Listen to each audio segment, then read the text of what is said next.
thank you for pursuing me an audience. Madam Chairman, thank you very much. Thank you to you and Senator Collins for your leadership on this Appropriations Committee.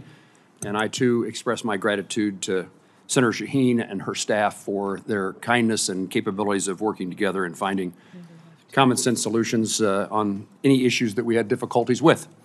And I express my gratitude to her staff, Jess Berry, Angela Cullum, Blaise Sheridan, Mike Bedenarchik, and Lindsay Erickson, and to the minority staff, Brian Danner, Kevin Wheeler, and Marcus Points. This bill is fiscally responsible to my constituents who worry about the amount of money that we spend based upon the allocation that we received.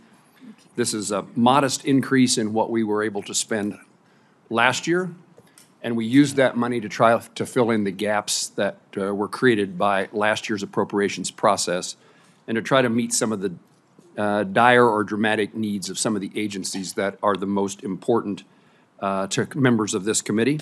And I think we were successful. We targeted our funding to this modest increase into important national priorities.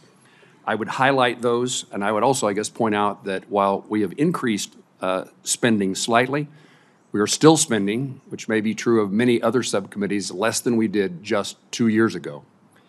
So our priorities consisted of helping the DEA dismantle the Mexican cartels in a fight against fentanyl. In last year's funding, DEA's positions the funding available for their positions was significantly limited, and we're trying to help them return to keep the agents in business. Support for local law enforcement, local police departments and sheriff's departments, and efforts to combat rising violent crime through significant program increases, for example, to the Burn Jag Grant Program. Maintain the National Weather Service's life-saving weather forecasting capabilities, continue the efforts at cutting-edge artificial intelligence and quantum information research at NIST and the National Science Foundation. We increased the amount of money that the National Science Foundation will receive. In last year's appropriations process, it was significantly reduced. And finally, space exploration, including NASA's Artemis mission to the moon and to maintain our strategic advantage over China. Just in a broader way, I would say this bill is